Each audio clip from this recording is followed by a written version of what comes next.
নমস্কাৰ, স্বাগতম জনাইছোঁ মোৰ ইউটিউব চেনেলৰ অন্য এটা ভিডিঅ'লৈ। আশা কৰোঁ সকলো ভালেই আছে। আৰু ভিডিঅ'টোৰ আৰম্ভণিতে মই এটা অৰ্ডাৰ দেখাই দিছোঁ আপোনালোকক। এই অৰ্ডাৰটো আছিলে 2025 চনৰ জুন মাহৰ 18 তাৰিখৰ। আৰু তাত এটা ধুনীয়াকৈ লিখা আছে যে আছাম স্পেচিয়েল ৰিজাৰ্ভ ফ'ৰ্চ এক নম্বৰ যিটো বেটেলিয়ন আছে এইটো আছিলে নলবাৰী ডিষ্ট্ৰিক্টৰ বৰঝাৰ। তাৰপিছতে 2 নম্বৰ যিটো বেটেলিয়ন আছিলে ASRFৰ 2 নম্বৰ বেটেলিয়নটো আছিলে কাৰ্বি আংলঙত কৰা গাঁও। আৰু 3 নম্বৰটো আছিলে আছাম ইণ্ডাষ্ট্ৰিয়েল ছিকিউৰিটি ফ'ৰ্চ ভাৰবাৰী ডিষ্ট্ৰিক্ট শোণিতপুৰ। আৰু 4 নম্বৰটো আছিলে Assam industrial security force AISF battalion 2, আৰু এইটো আছিলে চাবুৱা ডিব্ৰুগড়। আৰু এই 4টা বেটেলিয়ন অসম আৰক্ষীৰ লগত সংযোগ কৰিছিলে। এইটো অৰ্ডাৰ আছিলে 2025 চনৰ জুন মাহৰ 18 তাৰিখে। এই অৰ্ডাৰটো আপোনালোকে দেখিছেনে? আৰু এই কথাখিনি মই আপোনাক ধুনীয়াকৈ পিছত বুজাবলৈ চেষ্টা কৰিম, আপোনালোকে কথাটো আগে বুজি লওক। এই অৰ্ডাৰটো আছিলে তেতিয়া অসম আৰক্ষীৰ লগত টাইপ কৰি দিলে, যি AISF আৰু ASRF 4টা বেটেলিয়ন আছিলে এইকেইটা অসম আৰক্ষীৰ লগত তাত টাইপ কৰি দিয়া হ'ল। এতিয়া মোক বহুতে সুধি আছে, দাদা যি গ্ৰেড 3 পোষ্ট আহিছে অসমৰ বৰ্তমান যোৱাকালি এইটো বিজ্ঞাপন প্ৰকাশ কৰিছে যোৱা 16 তাৰিখে, তাত আপোনালোকৰ গ্ৰেড 3 কাৰণে 733টা পদৰ বিজ্ঞাপন মুকলি কৰিছে। এই গ্ৰেড 3 পদকেইটাই ASRF আৰু AISF হয় নাই বুলি মোক সুধিছে। অবভিয়াছলি হয়, সেই পোষ্টখিনিয়ে হৈছে ASRF আৰু AISFৰ যি 4টা বেটেলিয়ন আছিলে সেই 4টা বেটেলিয়নৰ এই পদখিনি এইবাৰ বিজ্ঞাপন প্ৰকাশ কৰিছে। আৰু সেই 4টা বেটেলিয়ন আজিৰ তাৰিখত 29, 30, 31, 32, অৰ্থাৎ অসম আৰক্ষীৰ আজিৰ তাৰিখত 1ৰ পৰা 32টালৈকে বেটেলিয়ন হ'ল।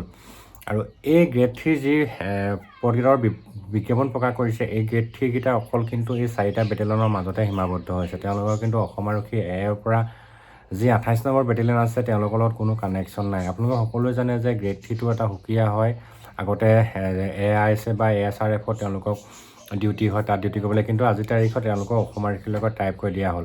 আৰু অসম আৰক্ষীৰ লগত টাইপ কৰি দিলে যদিও কিন্তু এতিয়াও গ্ৰেড 3 বুলি তেওঁলোকক বিজ্ঞাপন প্ৰকাশ কৰিছে। কাৰণ কেলৈ এটা দীঘলীয়া ছিষ্টেম হয়। অসম চৰকাৰে কিছুমান নীতি নিয়ম আপডেট কৰি আছে। মই আগৰ ভিডিঅ'বিলাকত কৈছোঁ, এতিয়াও কৈছোঁ, আপোনালোকে আৰু বহুত নতুন আপডেট পাব অসম পুলিচৰ। গতিকে এইবিলাক ছিষ্টেম আহি আছে, অলপ বুজাবলৈ ভিডিঅ'টো বহুত দীঘলীয়া হ'ব। ইমানখিনি মই কথা নকওঁ, একদম থুলমূলকৈ কৈ দিওঁ। আপোনালোকৰ এই গ্ৰেড 3 পদখিনি হৈছে অসমৰ যি 29, 30, 31, 32 বেটেলিয়ন 4টাৰ আপোনালোকে তাত ডিউটি কৰিব লাগিব। তেওঁলোকৰ নিজা আজিৰ তাৰিখত হেডকোৱাৰ্টাৰ আছে, নিজা ট্ৰেইনিং চেণ্টাৰ আছে। আৰু বেছিকেলি তেওঁলোকৰ এটা সুকীয়া ট্ৰেইনিং চেণ্টাৰ আছে, সেইটো হৈছে পানীখাতি হয়।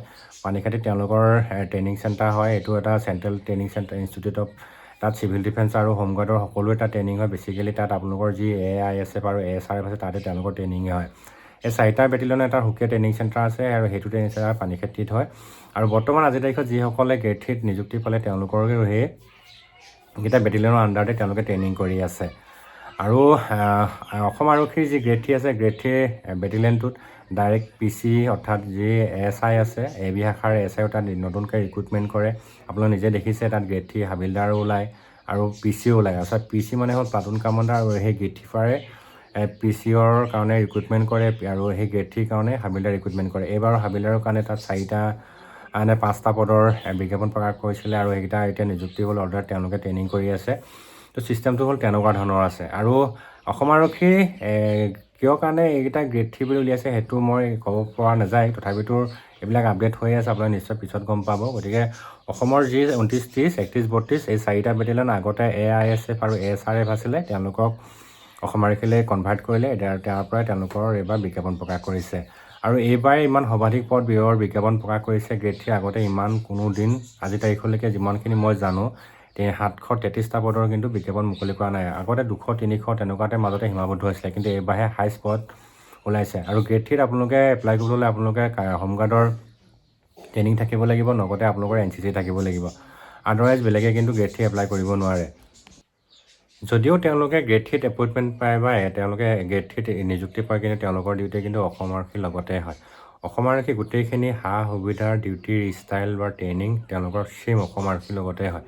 কিন্তু কোনো সুকীয়াকৈ তেওঁলোকৰ নিৰ্দিষ্ট কিছুমান ট্ৰেইনিং নাথাকে, বা তেওঁলোকৰ নিৰ্দিষ্ট কিছুমান দৰমহা নাথাকে, বা নিশ্চিত ইমান সুবিধা নাথাকে। কিন্তু অসম আৰক্ষী যিমানখিনি ফেকালিটি আছে গোটেইখিনি তেওঁলোকে গ্ৰেড 3খিনিও একেবাৰে ছেমেই হয়, আৰু একেজন DGP আণ্ডাৰতেই তেওঁলোকৰ ডিউটি হয়। কিন্তু গ্ৰেড 3 বুলি ক'লে আচলতে কি হয়, আগতে AISF আৰু ASRF এইকেইটা চিভিল ডিফেন্সৰ আৰু হোমগাৰ্ড কামাণ্ডেণ্ট জেনেৰেলৰ অধীনত আছিলে, কিন্তু আজিৰ তাৰিখত যিহেতু পুলিচৰ লগত টাইপ কৰিলে, গতিকে এতিয়া তেওঁলোকে একেজন DGP অৰ্থাৎ অমিত সিং ছাৰৰ আণ্ডাৰতে তেওঁলোকৰ ডিউটিবিলাক মানে ডিটেইল হয় বা তেওঁলোকৰ অধীনতে বেটেলিয়নকেইটা চলি আছে।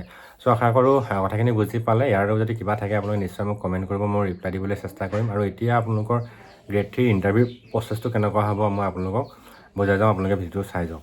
Assam police grade 3 total post আছে 733টা, 733। ইয়াৰে আছে তোমাৰ মেল আছে 502টা আৰু ফিমেলো আছে 216টা, টোটেল 718টা। আৰু লগত 15টা এক্স ছাৰ্ভিচমেনৰ কাৰণে ৰিজাৰ্ভে ৰাখিছে। এটা আনৰিজাৰ্ভত আছে 189 মেল আৰু ফিমেলো আছে 81, আৰু OBC MOBC 198, ফিমেলো আছে 85। আপোনালোকে ডিটেইলছটো চাই লওক, ইয়াতে এইখিনি চাইছে চাগে, নিশ্চয় গম পাইছে। আৰু গ্ৰেড 3 বয়সটো দিছে 18ৰ পৰা 40 বছৰ দিছে। আপোনালোকে এইটো দেখিছে 55B ইয়াত। আপোনালোকৰ ইয়াত ফৰ কনষ্টেবল গ্ৰেড 3, বেনমেন constable, bugler, forester grade 1, game watcher, forest guard, তেওঁলোকৰ কাৰণে 18ৰ পৰা 40 বছৰ বয়স ধৰি দিছে। অৰ্থাৎ তেওঁলোকে 0101-1986 আৰু নট লেটাৰ দেন 0101-2008 ইয়াৰ তলত হ'ব নালাগিব। আপোনালোকে নিশ্চয় দেখিছে। ইয়াতো তাতে তেওঁলোকৰ 5 বছৰ আকৌ তাত বয়সৰ সীমা ৰেহাইও দিছে। ST OBCৰ কাৰণে, SC STP STHৰ কাৰণে 5 বছৰ দিছে, OBC MOBCৰ কাৰণে 3 বছৰ দিছে। তাৰপিছতে আকৌ টেৰনেট home guard who have serve for a period 3 years, তেওঁলোকক আকৌ 3 বছৰ ৰেহাই দিছে। এইখিনি এক্সট্ৰাকৈ তেওঁলোকক মানে ক্ৰাইটেৰিয়া ধৰি দিছে। গ্ৰেড 3ত এপ্লাই কৰিবলৈ হ'লে আপোনালোকে মেট্ৰিক পাছ কৰিব লাগিব। আপোনালোকে এইটো নিশ্চয় দেখিছে। আপোনালোকৰ 568 নম্বৰত APF কনষ্টেবল গ্ৰেড 3 বেনমেন and bugler HLC LC equivalent examination pass from a recognize বৰ্ডৰ কাউন্সিল। আপোনালোকে মেট্ৰিকুলেট হ'ব লাগিব। আৰু আপোনালোকৰ হাইটটো হ'ব লাগিব। আপোনালোকে এইটো নিশ্চয় দেখিছে। এইটো আপোনালোকৰ ইয়াত কনষ্টেবল গ্ৰেড 3 লিখা আছে। ইয়াত আপোনালোকৰ ইয়াত কেটেগৰী ৱাইজত লিখা আছে জেনেৰেল, OBC MOBC, তেওঁলোকৰ 162.5 চেণ্টিমিটাৰ হ'ব লাগিব মেল, আৰু ফিমেলো 154 চেণ্টিমিটাৰ হ'ব লাগিব। ঠিক তেনেকৈ আপোনালোকৰ STP STH তেওঁলোকৰ 160 চেণ্টিমিটাৰ হ'ব লাগিব মেল, আৰু ফিমেল 152 চেণ্টিমিটাৰ হ'ব লাগিব। ঠিক তেওঁলোকৰ চেষ্টৰো ধৰি দিছে। আপোনালোকৰ general, OBC MOBC, STP ST minimum 80 centimetre হ'ব লাগিব, আৰু ফুলালে 5 চেণ্টিমিটাৰ হ'ব লাগিব। এইখিনিতো আপোনালোকে জানেই। আৰু তেওঁলোকে এপ্লাই কৰিবলৈ হ'লে pass certificate, marksheet, SLC equivalent examination for the post of APF constable grade 3, তেওঁলোকে মাৰ্কশ্বিট আৰু চাৰ্টিফিকেট দিব লাগিব মেট্ৰিক পাছ কৰাৰ।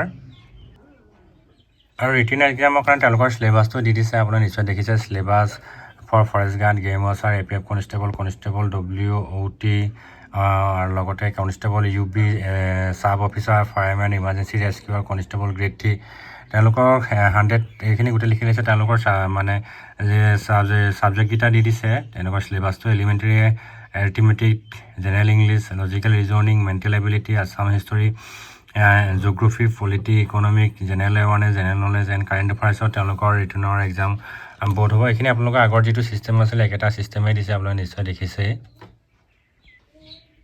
আৰু গ্ৰেড 3ৰ তেওঁলোকৰ 3200 মিটাৰ ৰানিং আছে। 3200 মিটাৰ ৰানিং হ'ব তেওঁলোকৰ 840 ছেকেণ্ডৰ ভিতৰত। 14 মিনিট ভিতৰত তেওঁলোকৰ দৌৰ কমপ্লিট কৰিব লাগিব। লগতে লং জাম্প থাকিব তেওঁলোকৰ। আৰু ঠিক তেনেকৈ আৰু ফিমেলৰো তেওঁলোকৰ ৰানিং থাকিব 1600 মিটাৰ থাকিব। আৰু 1600 মিটাৰত তেওঁলোকৰ 1600 মিটাৰ থাকিব তেওঁলোকৰ 8 মিনিটত থাকিব। আৰু লং জাম্প তেওঁলোকৰ 244 চেণ্টিমিটাৰ দিছে। এইখিনি হ'ল তেওঁলোকৰ ইণ্টাৰভিউ প্ৰচেছটো।